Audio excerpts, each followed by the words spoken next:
At the end of the day, this industry of talent acquisition, you can get lucky.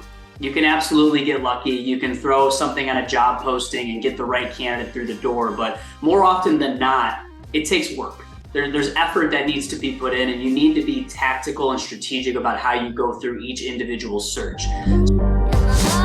Hey, this is Gareth Webb, and you're listening to Breakout, a show that cuts through the hiring noise. Here, you'll get an unfiltered view on what early and growth stage companies are doing so that you can take their best practices, processes, and frameworks and implement them to help you build teams more confidently. Taylor, thank you very much for setting some time aside to join us. Welcome to Breakout. I'm mixing up a little bit this week. We haven't had a peer on before. It's typically been a customer or somebody in, an entrepreneur, founder, people leader from a technology company. So I think interesting this week to get somebody on who actually is much closer to what we do. So thanks for joining us. Do you want to give everybody a bit of a background and introduction? Yeah, that'd be great. Well, first off, I appreciate you having me. I'm excited to get into some of these discussions and topics that are on the docket for the day.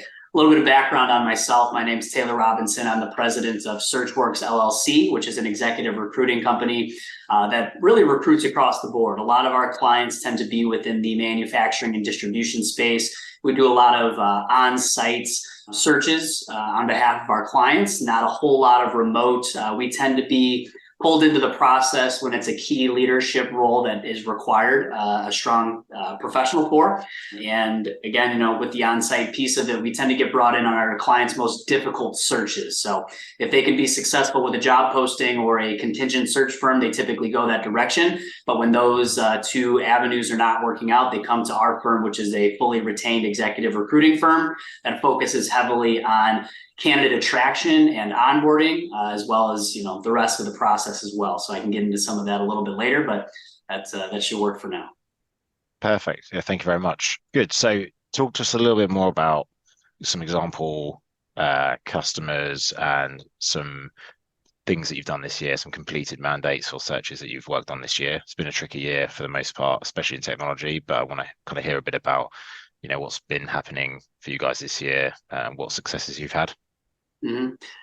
Yeah, well, when we're talking about technology, earlier this year, my firm filled a president role on behalf of a custom software development firm, about a $100 million organization. And we're currently doing a search for their chief operating officer. Basically, they're one and two folks within the industry who are retiring, and they're looking to bring in some fresh blood to keep the success moving forward. Late last year, we executed a chief revenue officer on behalf of a data analytics company. So there's some examples of the type of work that we do that would be most relevant to the technology industry. Beyond that, if it is a search for a director of software engineering or a vice president, CTO, if you will, that might be in a different industry, for example, manufacturing, distribution, construction even, we tend to get pulled into those types of searches as well.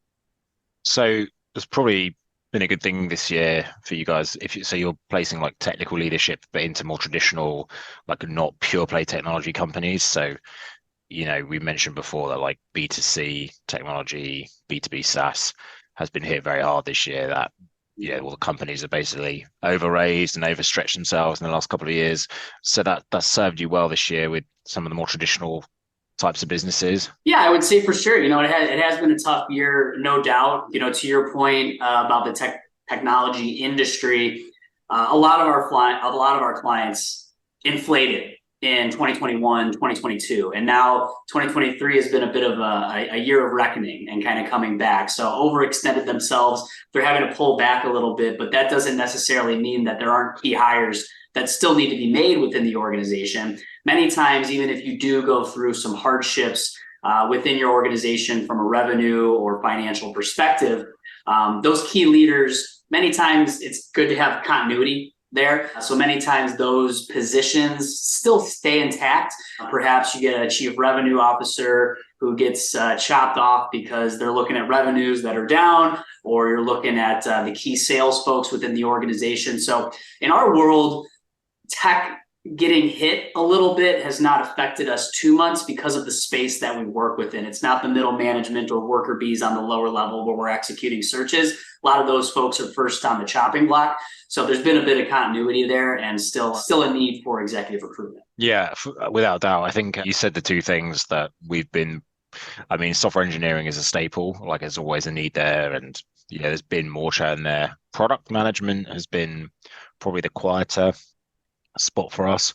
I'm interested to see how the year finishes out, but I kind of believe it will be that product management US wide has been where the least amount of hiring has gone on because you don't need lots of them. And recently, like Airbnb talked about their product orgs, and the reason they got very good at that was just by making the product orgs much, much smaller.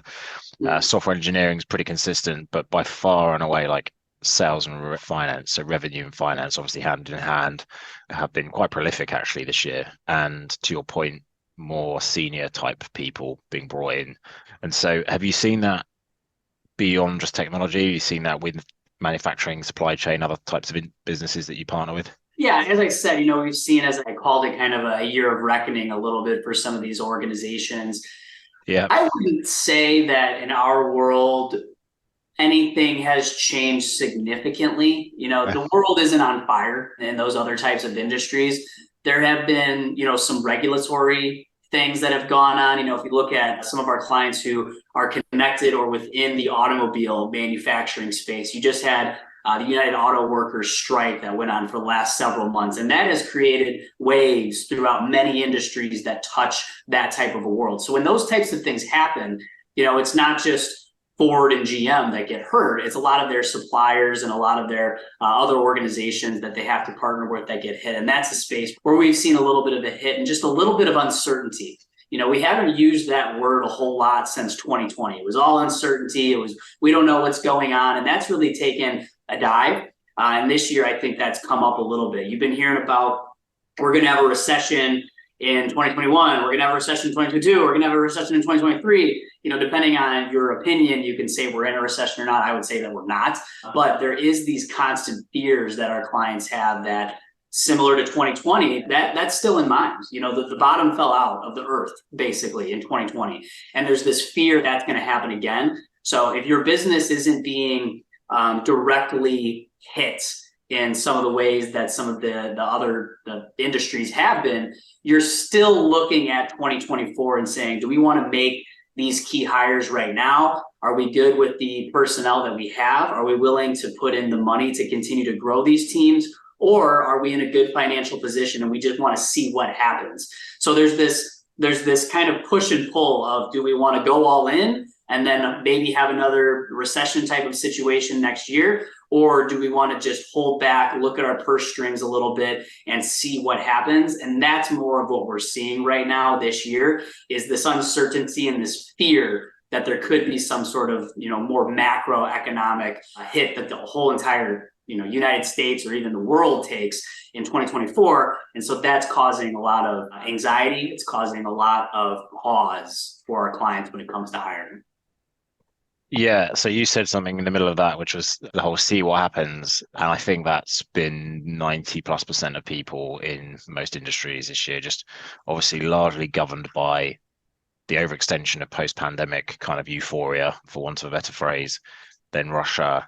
Then the big one has obviously been interest rates, which is just came probably too thick and too fast in one particular area, like period of time, but looks like that's cooling off a little bit, which seems to be making people feel a little bit better about 2024. Tell us a little bit about, we're all in a very competitive and scrutinized industry. How do you, as a business, make sure you set yourselves apart? Like, as the leader of the business, what are the kind of standards and operating models that you're bringing in to try and differentiate? Mm-hmm. Well, the last several years, you've had this whole war on talent, as they've been calling it. We can't find the right talents. People are asking for too much compensation, and our level that we're looking within just doesn't match that. And so we can't hire folks that we might want to hire, but they're just asking for too much money. So one of the things that we do that's a bit different is we put a very high emphasis on candidate attraction. So how do we attract candidates to our opportunities? Now, we're a third-party recruiting firm, so we can't put in a bunch of marketing on behalf of our clients to try and make the entire world know their name and be interested in coming to work there. We need to start off from scratch, essentially. So when we're talking about a particular role within an organization, we want to focus on who are the people that we're attracting and what do they want to know about the organization that's going to make them interested in actually throwing their hat in the ring and going through the interview process, which takes a whole lot of time. People are, especially if they're working, they're not at a point where they can just take interviews all over the place. They need to be picky. And there's so many recruiters reaching out to the top candidates that they do have their pick of the litter a little bit. So one of the things that we do is we focus our job descriptions, which we customize for every single search, and we focus on why should someone want to work here? So at least 3 bullet points about the growth of the business, the culture of the business, how they started, what they stand for. Are they going to go through an acquisition next year? What are they doing to continue to grow the business? Everybody wants to work for a growing organization. And if it's not a growing organization, they want to know that they're going to be happy there. They're going to be satisfied. They're going to be able to take care of their families, and they're going to be trained, and they're going to be able to move their personal or their professional lives forward through learning. So that's a couple of things that we do from the business standpoint. From the particular role standpoint, why should I care about this role? I've got 5 other roles that have the exact same job title for similar, businesses. Why is yours the best? Well, maybe there is room for advancement in the next several years. Maybe the next person ahead of you is going to be retiring in 2 or 3 years, and you'll be the first person up for promotion. We want to say that right off the bat. So when you look at our job descriptions, 2/3 of it is about why you should want to work there and why you should want this job. And the final third of it is about qualifications and responsibilities and whatnot. But a lot of times those are cookie cutter. You copy and paste, just say, here's a, director of software engineering or what have you, and it's going to look very similar. So we put that on the back burner and we focus on the other piece of it. So that's one of the things that we do just from the paper job description standpoint. The other thing we do to attract talent is every one of our searches, we make a video job description. So the hiring manager or the leader of the company, whoever it may be, that's the best person suited for that role, I interview that person. We interview them, we record them over Zoom, just like we are here today. And we chop that interview up into small snippets to say, who's the company that's hiring? And tell me, verbalize what it is that you do. Verbalize the position that you're hiring for and what this person's going to be doing. And then the third part is, who is the ideal candidate? Well, you can stand there and you can verbalize they need to have 10 years of experience in this, and they need to have a bachelor's degree in that and a certification in this. You can find that on paper. Who cares? Like we can write that down. So what we do is we tell the hiring manager to describe the type of person, their personality. Do you like to work with teams? Do you like to lead others? Do you like to kind of be more home on your own? What type of environment are you successful in? And that not only attracts people to the opportunity because they can now see themselves and say, yeah, that sounds like me. I should go for this one. Or they say, that's not really who I am. I don't really want to work in that environment. And then they turn down the interview process, which then saves us time later on. So candidate attraction is very important to us. You can give a list of 100 candidates to one recruiting firm and a list of 100 candidates to another recruiting firm. And the way that they go about that initial step is going to change the results at the beginning and then, at the end of the process as well. So we put a lot of time in even before the search actually starts. I think that people don't understand like the art of engagement, and that's really key. Like there's one piece of skill to identify who are categorically the best people for a job on paper. I think there is a real science to that.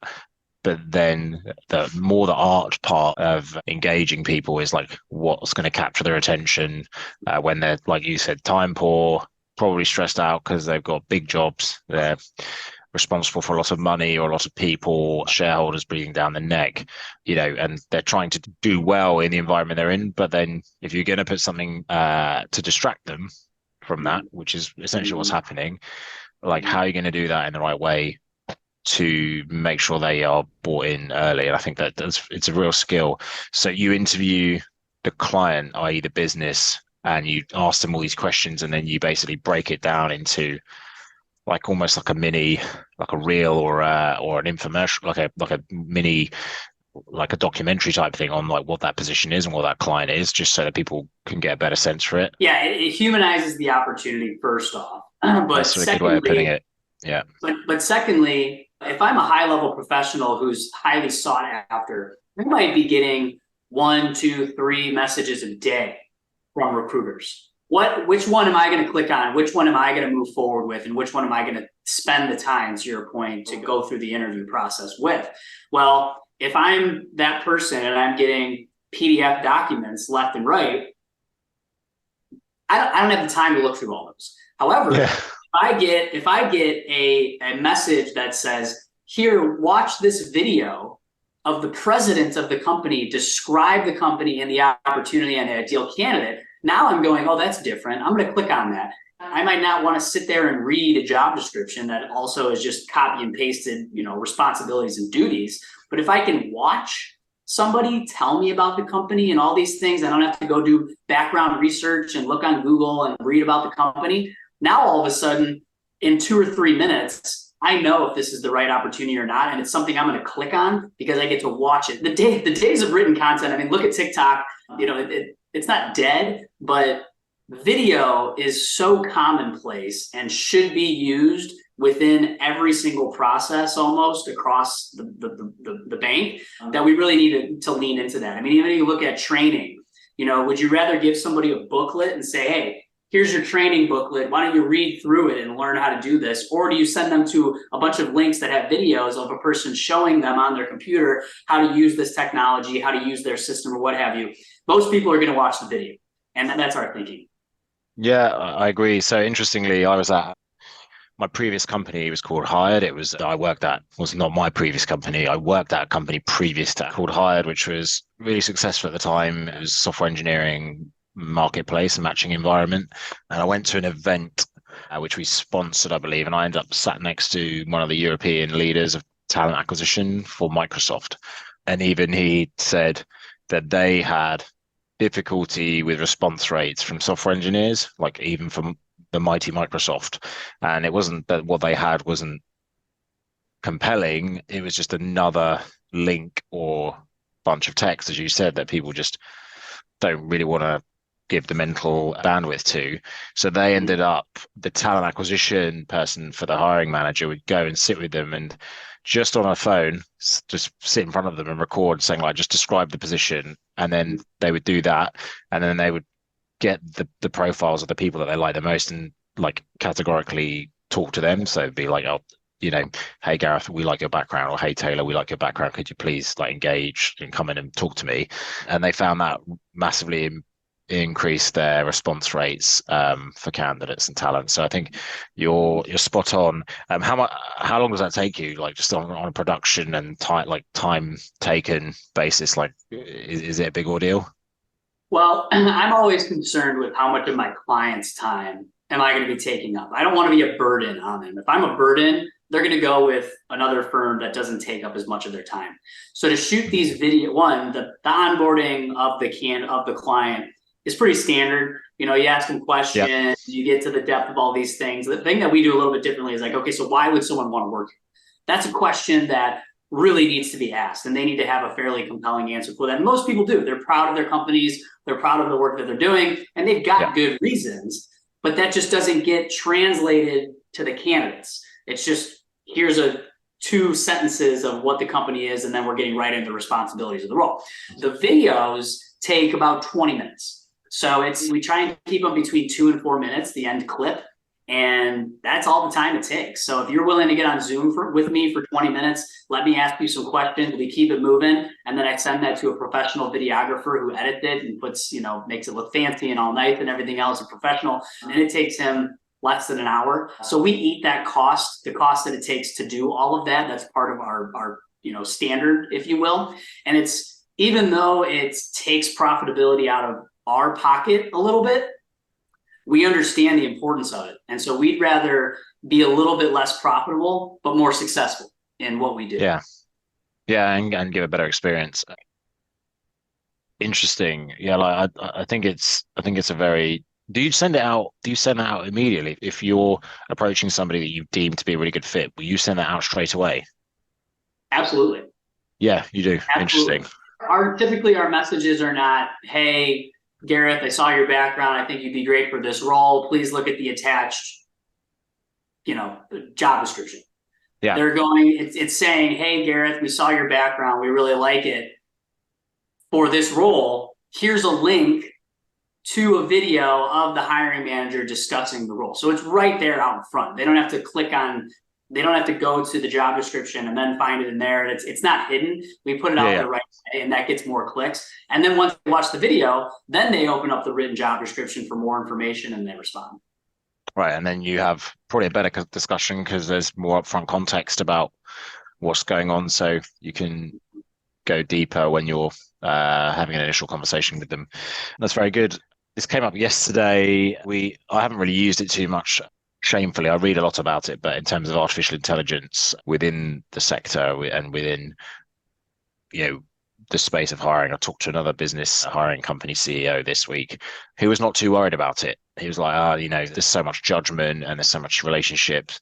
I'm a bit the other way. Like, I think it's going to be huge in certain pockets of talent and hiring and potentially search. What's your views on it, and how deep have you gone into that rabbit hole so far? Mm-hmm. Well, I'm a bit split on this subject. And one of the reasons I'm a bit split on it is because we're kind of acting like artificial intelligence is a new thing. It's not. I mean, Yeah, right, true. Yeah, Indeed has been out for 15 years, and Indeed uses artificial intelligence to match people. That's been around. That's not a new thing.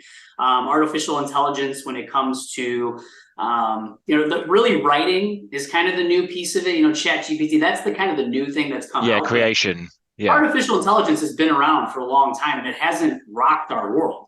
So is it going to get more advanced, and are we going to begin using it more? Absolutely.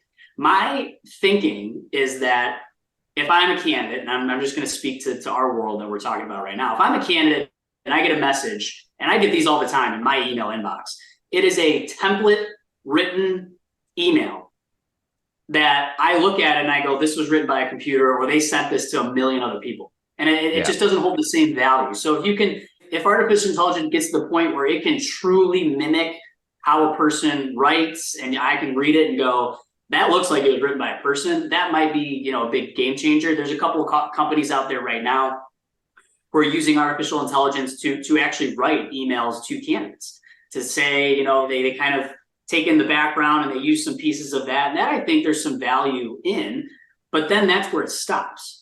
Then you need to have a person interview these people. I am never going to, if I was on the job market, I'm not going to talk to a computer. There's some organizations for lower level roles that will have people interview with a computer.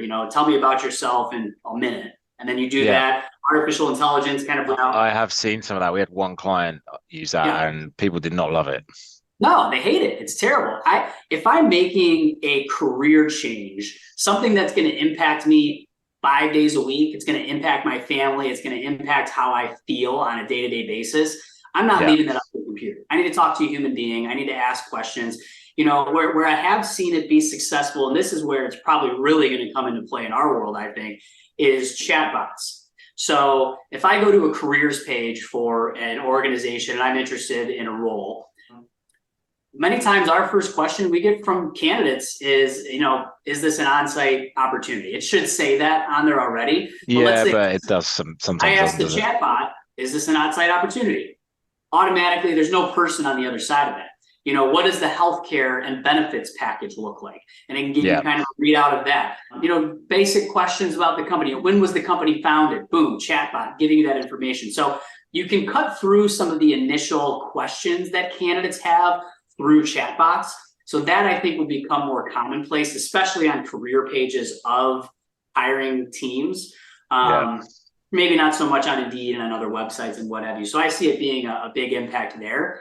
But this is a human business. You're working with humans. This isn't an automated world. You can automate the messages that get sent out. You can automate a lot of the pieces, but at the end of the day, it's a person talking to a person.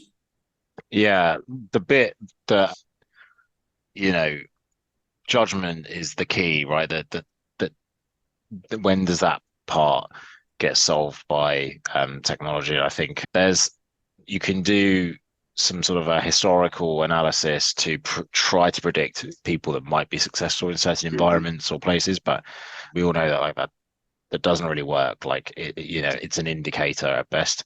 Yeah, I do think. I mean, the amount of spam that I get now compared to a couple of years ago from Mhm. like automated BDRs or automated SDRs. Like I think that role is gone, but that's where, like you said, the kind of outreach messaging can get structured and potentially where folks like yourself and myself who run companies we want standardized messaging. We don't want people writing typos. So maybe machine driven within certain parameters is not a bad thing. But yeah, you said it before with the video, right? It humanizes things, and then I think AI can dehumanize a lot of this stuff. But there's pros and cons, right? Because I think the whole issue with the industry is inconsistency. Like I could be a chief revenue officer and talk to you and have a great experience. I talk to somebody else and they don't understand me, the industry, and the market as well as I would want to spend my time. So yeah, I think that's kind of like where AI is going to do some of the heavy lifting for sure. It could make your job, my job, much more straightforward and enjoyable. But I think, the judgment piece is where people pay good money. Like if they're Mhm. paying you on a search, they're paying good money for judgment.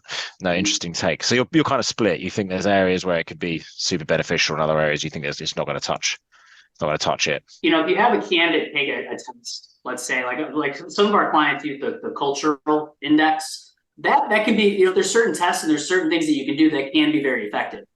Yeah, But I don't see the day in the near future where the computer picks the candidate. That I don't. I think it's a tool. I think it's a tool, and that will be used in conjunction with the process. But to say, let's just give this to AI and they'll give us candidates and they'll make the picks and we'll bring them into our business is it's a yeah. little bit, not far fetched, but it's not here yet. Not here yet. Yeah, I can't see it. I mean, there's too many changes on either side that could be pretty tricky. How far beyond the initial part of search, like do you go into onboarding and post-hire experience with your clients? Yeah, so part of our history at Searchworks is grounded in executive coaching as well. And so we match each one of our placed candidates with an executive coach who assists them through their first 90 days in their new role. Now, it's Hmm. not our job to onboard the person. Where are you going to get your computer? Where's the bathroom? How do you use, this software? That's not where we come into play. That's on behalf of the hiring team to execute that piece of it. Where we do come in is the theory is if I'm a new employee, my significant other maybe doesn't know what I do. They don't really get my business and my day to day. So I can't really talk to them about it other than the emotional aspect of it. If I'm a new Yeah, employee and I am scared to ask my boss how to do something because I don't want to look like I don't know what I'm doing, you may yeah, not do that. You may not know how to effectively onboard yourself. So we're not training our clients on how to onboard people. We're training our candidates on how to onboard themselves. yeah, Sometimes that is as simple as saying, how'd your second month go? Oh, well, we had these meetings and I learned about the business and I told them I wouldn't do it this way. And I think that this is how it should be done. And we go, whoa, you're in your second month and you're telling these people how to do this. You need to listen. You need to listen. And then yeah, maybe month 5 or 6, kind of bring that out. But many times it's about how do we train these people to be the best that they can be at the beginning of the process. And many times that's slowing down, slow down, or it's saying, what's been your biggest hurdle right now? Well, I'm having difficulty with this thing. Well, how are you going to overcome that hurdle? They then say, well, here's what I think I'll do. And they verbalize it. And now they have just made the blueprint on how they're going to overcome that hurdle. We're not telling them how to do it, but similar to psychologists, you don't tell people how to fix their problems. You try and get them to fix it on their own by asking them good questions. And that's what we try and do.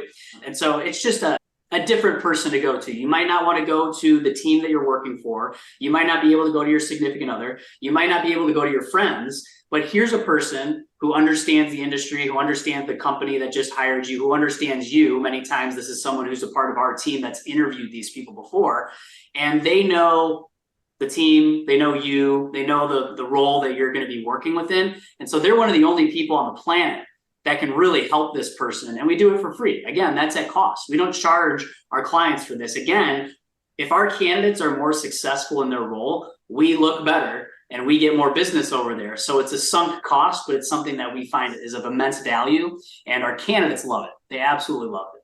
Yeah, I think that's really good. Yeah, I think most half decent firms do check-ins and, track people's progress. And, we like to look at historical analysis of like how many people are still in seat 1 year, 2 year, 3 years post hire, and how many of them have been promoted or had lateral movement, and also on the flip side, like how many don't work out, because we don't like that happening, but it can happen.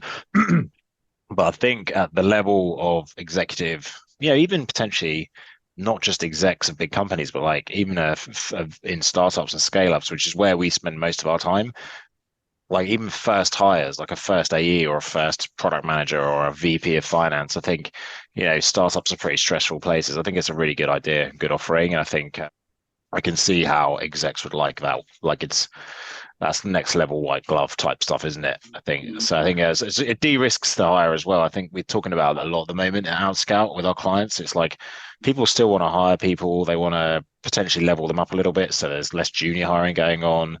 Everyone's got to be pretty all hands on deck. But de-risking the hire where possible is a big thing if you can genuinely do that. And so I think beyond the profile and the hire, that 90 days of it's not necessarily giving them a soft landing, isn't it? It's just giving them a sounding board to maybe make better decisions, because they're not trying to influence too quickly, as you said. They're also not being too, I can imagine people go one way or the other for the most part, right? Is it you go too safe and too passive, but you could also be bull in a china shop and just burn the place. And I think maybe some need both, but probably middle ground is good. So you're putting guardrails on that, which I think is really interesting. Anything else that you guys do that you think is like, helpful to companies that are, going through these kind of times of bringing in sort of executives where there's probably like political shifts and stuff in the company?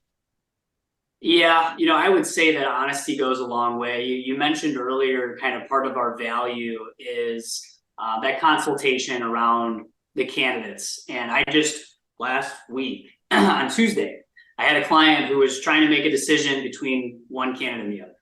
And their team was split. The senior leaders that have interviewed these people was split. They were actually kind of split. And so I talked with this woman, this hiring manager, for about 45 minutes about these two candidates. And I said, based off of what you have going on in your company, and I know about what this year has looked like for you and where this role is going moving forward, you got one candidate over here who is a grinder.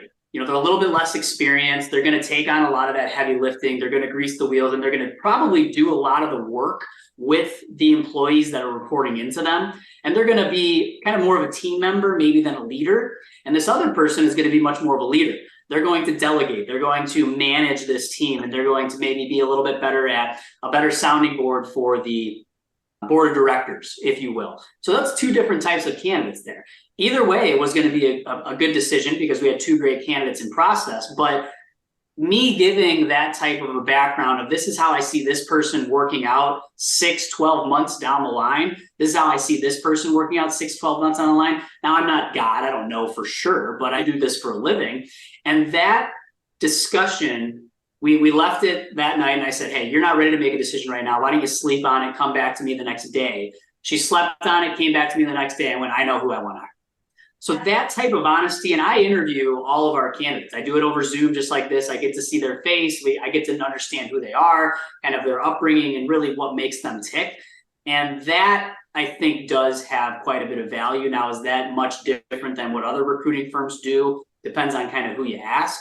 But we try and be as honest as we can. I would rather go back to the market and try and find the right person than force or push my client to hire the wrong person just to fill the role and move on to the next thing. Yeah, I think like it's a real tough one, that, right? if you've got two people to decide, it's like fork in the road, isn't it? Like if you've got one, then it's pretty straightforward. It's like, yeah, we want this person. Fork in the road scenarios are really stressful for, I mean, anybody, to be honest with you, but like especially business leaders trying to pick the, the left or right, or this person or that person, because I think that's when you have, Jeff Bezos talks about regret minimization framework and stuff like that. Like that can happen with hires if you've got two, but I think it's good to be like, well, you don't really have two, like A or B. It's very different decisions because, as you said, you're bringing back the detail. I think that's where even really smart execs get lost because they just get fatigued by the process, and then they have to make this even more fatiguing decision. And so I think having people that have been there from the beginning to remind them of the fact of like, hey, this is what you said you needed, and this is where the business is at, and this is where it's going. Person A is probably going to be better for you in that regard. And they can either do it or not, right? They don't have to listen to you. They don't have to, but they probably should. Good. What curious to get your thoughts on that. Like aside from AI, because everyone's talking about AI all the time at the moment, but where do you think the industry, and let's talk about like not just technology, but other areas that you guys service, where do you see the industry going in terms of like search, talent acquisition for top tier talent? Like what's next in terms of how the industry looks and how it's going to work, how it's going to fit into the future of work? Yeah. I don't see it going anywhere. My father's been in the executive recruiting space for 30 years. So I've seen, even before I became a professional and graduated college, I would talk to him about this industry. I'd say, again, I go back to Indeed, because when Indeed hit the scene in the early 2000s, that was the end of the recruiting industry. You're just going to post the job, you're going to have applicants apply, and you're going to interview them, or you were going to make a hire. It did have an effect, no doubt. It did have an effect, but these industries evolve, needs change. And the human-centric piece of it that we talked about earlier, I don't see that going anywhere. I think that's always going to be a piece of this process. And so there's going to need to be human beings on both sides and in the middle, if you will, to do that. I think that you're going to see a lot of staffing firms who are trying to hire, get hundreds of hires a year, implement AI for their outreach, implement AI for their candidate sourcing. And I think they're going to use those tools a lot in that space. And I think you're going to see more of the staffing companies implement AI a lot more than you will see some of the more executive recruiting firms implement AI, because there is a little bit of a difference in the outreach that you make to these people. There's a little bit of a difference in how you consult with your clients about the hire. If you're hiring for a chief revenue officer, a CEO, a COO, you can't get that wrong. You can't mess that one up. And so there needs to be a lot more of that kind of white glove service that goes into it. So again, this industry has only grown over the last 30 years. It's only gotten bigger. There has not been a 5-year span where the recruitment and the talent acquisition industry for third parties has gone down. Human resources functions have expanded. They've gotten bigger within organizations. This human-centric piece is only continuing to get more important. And I think I don't see a time when recruiting and staffing goes away. I just don't see there being some cataclysmic event where all of a sudden the entire industry goes out of business. No, I tell you, I was talking about this the other day. I do think that lower to mid-level contingency firms where people could actually make a lot of money, I think those days are potentially dwindling, or like not on a thread, but I think they'll taper off. I just think, you could have much fewer people with technology doing the heavy lifting, being successful, but as depends what happens with rates. And obviously I hope we kind of don't get to sort of insanity days of 2021, 22, because I just think it's like I'd rather steady for a few years, frankly. After the last three boring years of just, solid. But I think exec search stays and does well. I think organizations become flatter, and more people have to be operators and even a VP or a chief revenue officer, like that you've got to be rolling up sleeves in, not just in this environment, but I think for the next 2-3 years. I don't think that's a bad thing.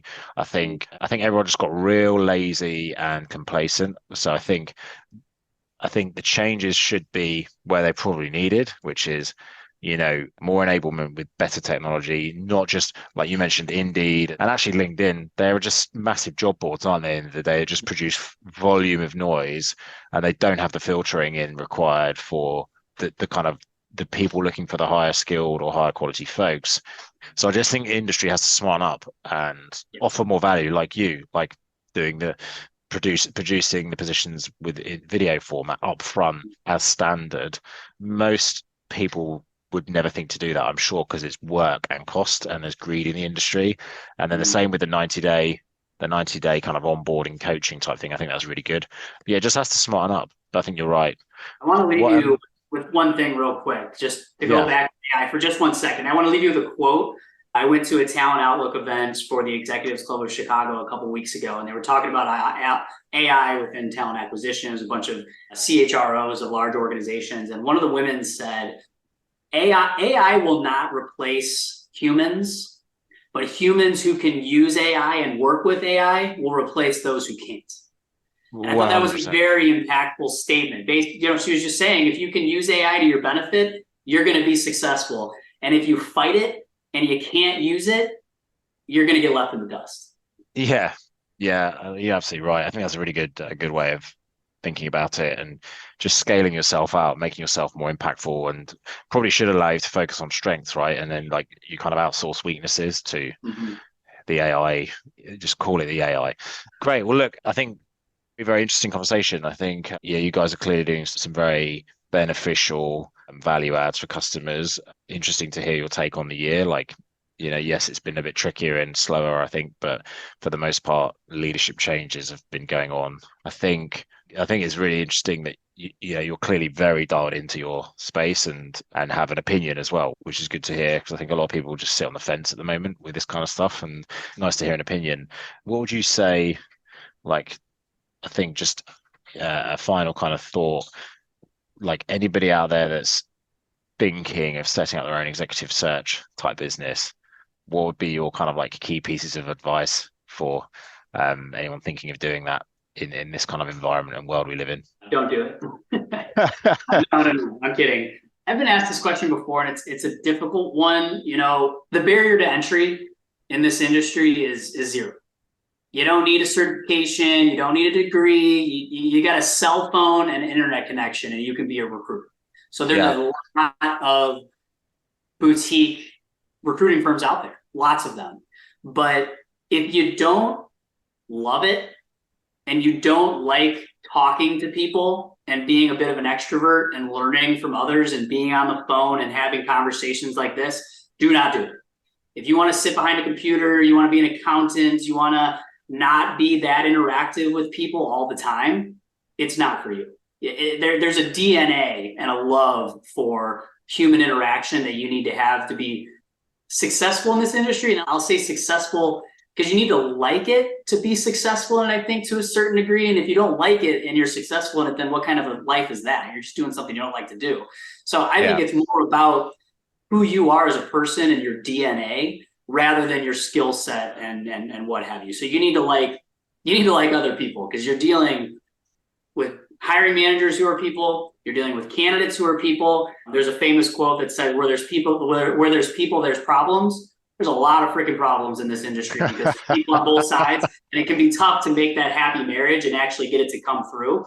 So you got to love working with people and the psychology behind all of this and actually interacting with others. That's the most important thing.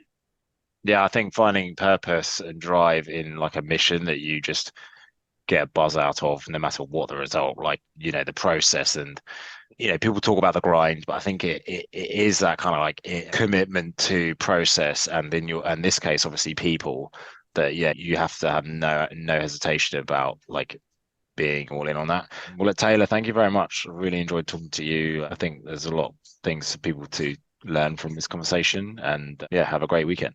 I appreciate it very much. It really was a pleasure speaking with you, and I look forward to staying in touch moving forward. Thank you very much. Thank you, Taylor. Thanks so much for listening to this episode of Breakout. If you want to hear more, make sure to hit subscribe wherever you listen to your podcast to be the first to get notified when future episodes are released.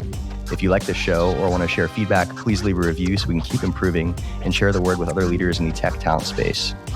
If you have suggestions for topics we should cover, please feel free to reach out to either myself or Gareth.